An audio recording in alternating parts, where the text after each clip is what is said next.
Welcome to another edition of your social and gender development program talking about the BAT show. On this episode, we will beam our searchlight on the challenges faced by women in politics and the way forward.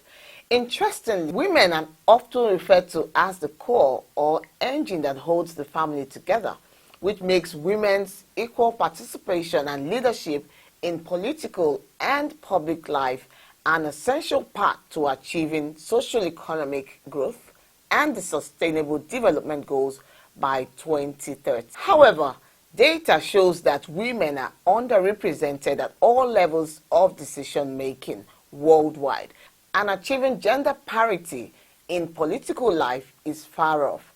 As of September 1st, 2021, we had just about 26 women in executive positions serving as heads of state or government in 24 countries. As we speak, only about 21% of government ministers are women, with just 14 countries having achieved 50% or more women in cabinet. Coming back home to Nigeria, Nigeria has the lowest number of female parliamentarians in sub-Saharan Africa and ranks about 133rd in the world for female political representation, with only 7 out of the current 109 Senate seats and 14 out of 360 House of Representatives seats occupied by women.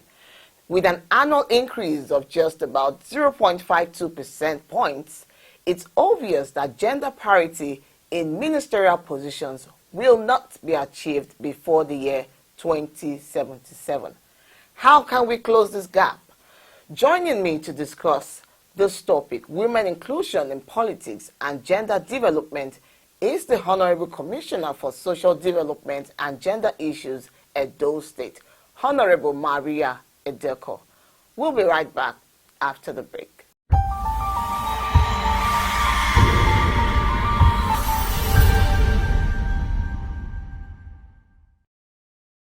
Okay, it's nice to have you on the BAT show. Thank you so much for coming. Thank you. We're on to the Honorable Commissioner for Social Development and Gender Issues here in Edo State, Maria Edeko. It's good to see you. Me too. Well, we heard so much about what you've been doing. Well, please tell us more about yourself so we get to know you. I know you used to be the FIDA chairperson, but before then, who is Maria Edeko? I'm Maria Mozele Edeko. I've been a teacher for several years. I taught in secondary school for 20-something years. Before I went back, because I read French education for my first degree, the master's in public administration. I went to read law, first degree master's, and I'm on my PhD program in law. I also have trained in some of the best institutions in Europe in the area of human rights and protection of women and children. I have lectured for several years now at Penn State University. I'm a lecturer there, in actual fact, Faculty of Law, before my appointment as commissioner. I've also been the chairperson of the International Federation of Women Lawyers, FIDA. And I'm a businesswoman too, a mother, and so is here and there a lot trying to fight for the rights of vulnerable persons, women, children, persons with disability, and issues of gender. I have been very passionate about that. You know, in my work, I major in human rights law, with specific, in the area of the rights of women and children. That I leverage on that in my work, even as chairperson of FIDA, International Federation of Women Lawyers, FIDA, and on my appointment, in actual fact, Edo State women, they actually called on me to come into politics. And I was like, politics? all what I've done in FIDA, are you sure the political environment will permit me to do that? With a lot of pressure and some critical stakeholders who have worked with in government, they encouraged me, like Her Excellency, the wife of the governor, because when I was chairperson of FIDA, we worked together on the violence against persons prohibition law, that was passed in 2019. Recently, we've jointly worked together to review that law, and His Excellency assented to it on the 17th of June 2021. So she really encouraged me to come into politics. When I came into politics, on the invitation of Edo State women, I came to contest at the primaries for House of Assembly. I was a formidable force in my local government, and despite that, the way politics work, I was the eve of the primary. So many things went on. I was compelled to step down. Today, that is why you see there is no single woman in Edo State House of Assembly. I was one of the aspirants to contest in the House of Assembly. That was actually how I came into politics. I was not really ready at that time to go into politics. But it's an interesting thing. I've had the ups and downs. My dedication and the way the current government function brought out the best in me. Because for somebody to come into politics at such a short period to get to the level I have gotten to in politics is unprecedented. It has happened because this administration of His Excellency Mr. Godwin Obaseki, he has preference for people with high professional skills and not who you are or the daughter of who you are. That has helped me. But going back to my constituency, yes, many have been very supportive, but the challenges we face as women in politics, one, I came my politics from Eastern Northeast. Okay. I'm from Eastern Northeast by birth. My husband is from Eastern West. The Constitution guarantees a woman participation in politics, either from where you are born or where you are married, or where you have even lived for sufficient number of years. That's why you see so many Igbos, they contest, and other persons from different parts of the country. In Lagos, they contest for election. But when you come into politics, you will hear the men folk, either they say, oh, go to where you are married. Why are you coming to your place of birth to contest? When you go to your where you are married, they will tell you, go to where you're born. Exactly. You think we don't have children?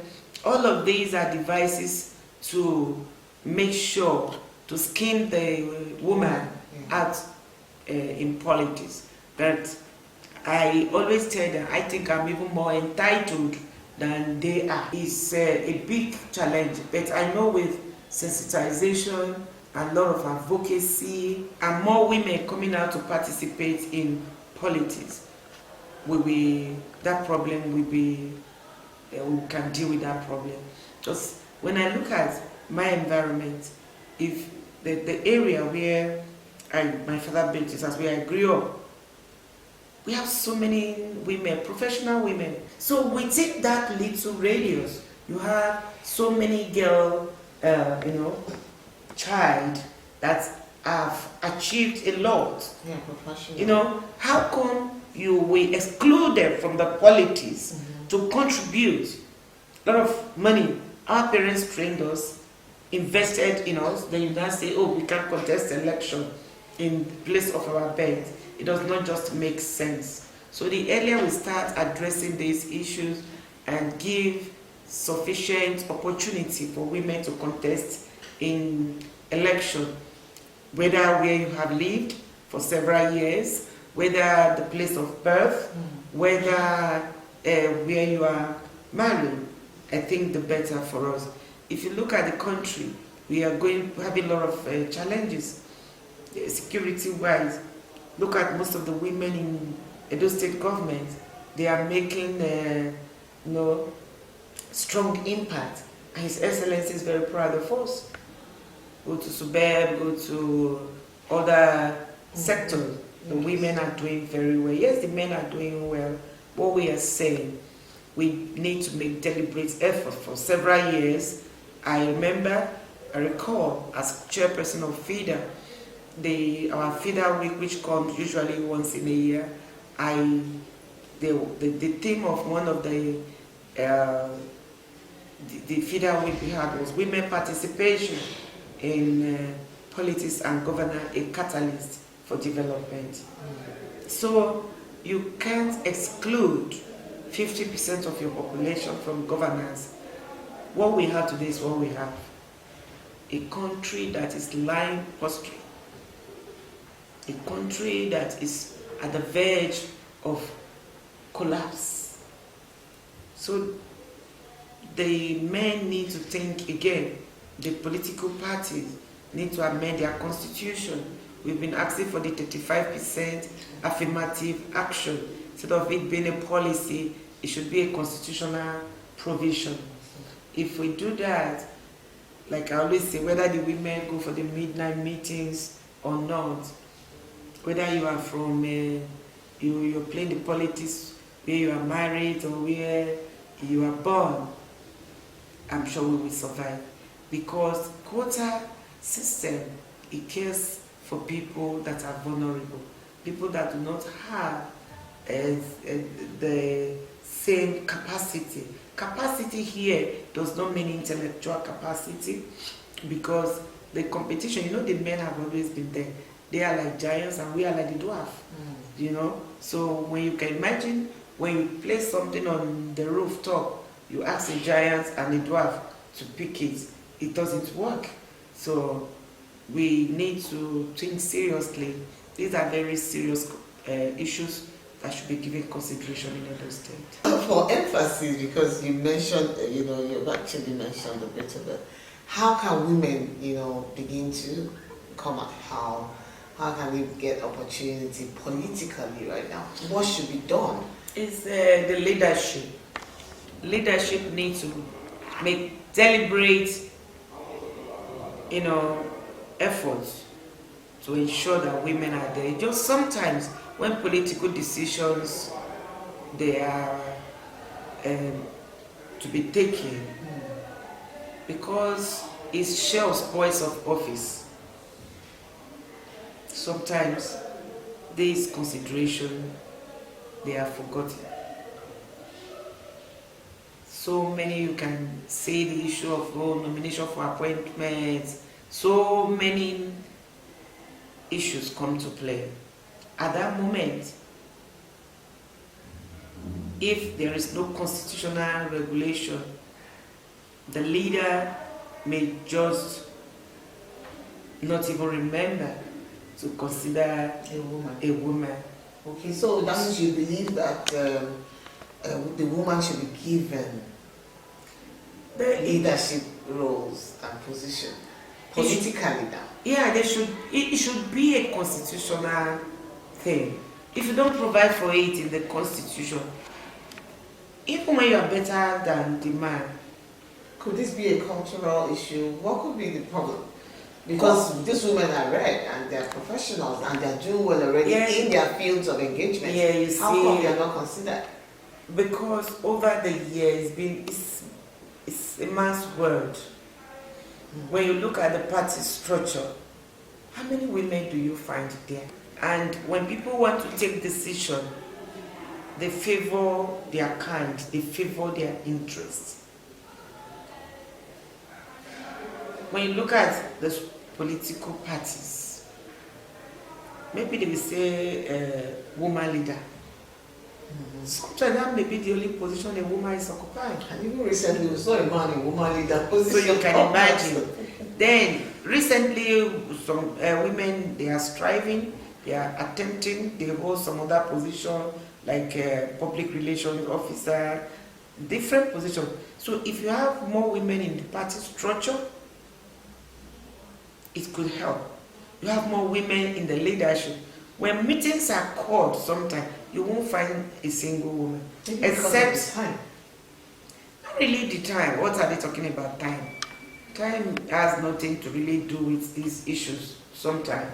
Because when we were on campaign for election, when you are participating in politics, you are among your folks, your cousins, people you grew up with. You are not with strangers. So when we go the midnight to go and be knocking in people's houses to speak to them, oh, please support us. I'm with my cousins. In the village, 4 a.m., 3 a.m., we are driving around, especially when it is countdown to election. You need to speak to people, so you are not among strangers. So all those issues are really, the only thing I see, yes, sometimes some decisions are even taken in beer parlor. Women don't go to the beer parlors. When I close from my work, I'm going home.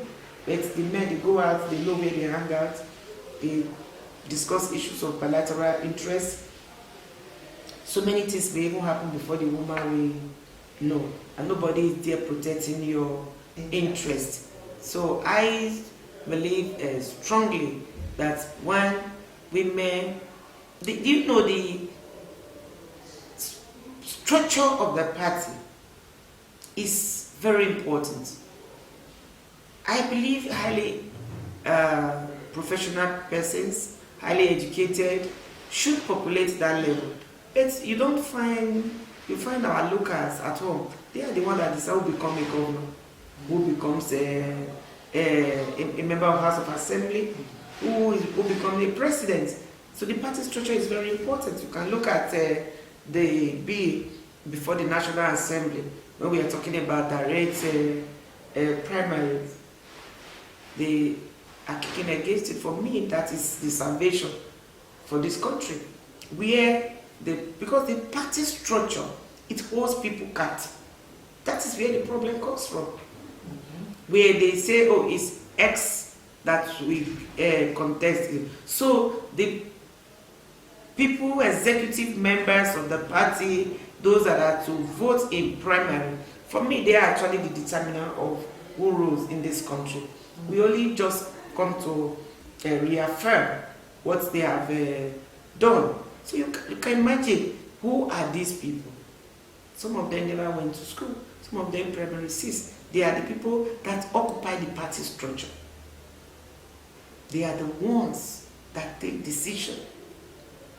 So what we are saying, we should deregulate now, so that those people, they don't really, they are not the ones to debate.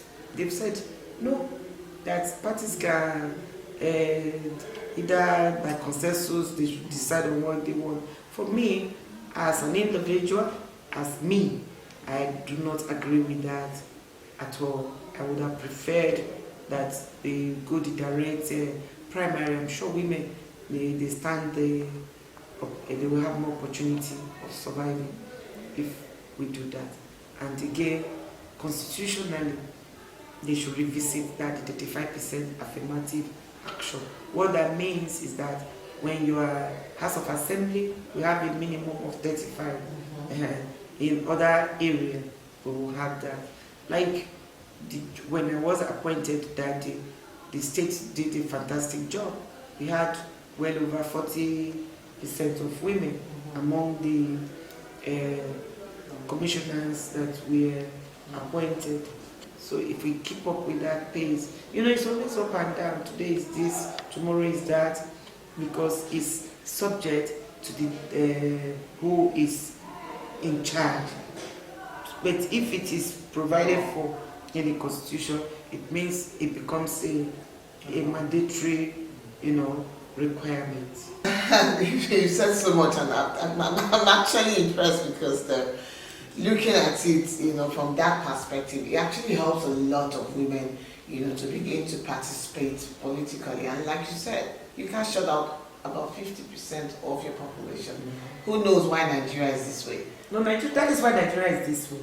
I know the way women we are wired. I know the way we reason. Exactly. So the men don't think like me. I can't be thinking of going to buy a 15th century, 21st century dress. What am I doing with it? So my niece, the best we can do is to buy fine makeup and buy a dress. But when you see now, I'm very passionate about women, about children. The House of Assembly, if you look at law, making of laws, we talk about the perfect law, which is the natural law. Any other law made by human being is a law made to protect its interests. So as long as men are the ones there, the decisions they take is first of all to protect their interests. Whether it's about their daughter, it does not matter. So we as a country need to really think seriously. And I'm really hoping that more women professionals come into politics. Because if, for example, for local government election, if we are women, 7 we come. At the time we make a lot of noise, 3 we enter, and it's like kalu. So when you only one person you're there, they think if they even allow you, that they've done you a favor. So women professional, I can guarantee, if majority of them come out, we stand very good chances of having more women in elective position. All right, as the commissioner now for social development and gender issues, how easy has this been? Of course, that office, in quotes, will be seen like an office reserved for a woman. But maybe because of the gender issues involved. Well, but how easy has it been as a woman, with your unique personality, the one who goes all out to insist on what she wants and is right? How easy has it been for you sitting in this office? Well, the first thing is that I'm passionate about the work I do. I believe I could have been anything. If I were a doctor, I would have done well. If I were an engineer, I would have done well. Because it has to do with your upbringing, it has to do with your value. So because we're in a country today where people no longer understand the difference between right and wrong. Once you have the right value, you will always, by the special grace of Almighty God, do things right, and it should be evident. I'm enjoying my work here. I love what I'm doing, because that is the first thing. It's not just to be a commissioner.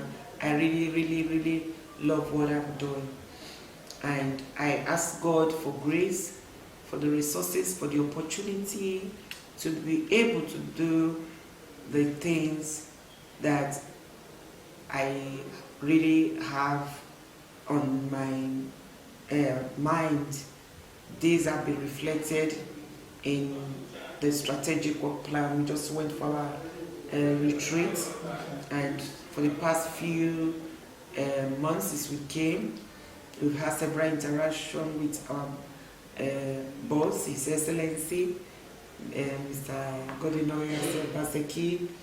The mega agenda of the state resonates very well, and I think my being in this government is a divine thing.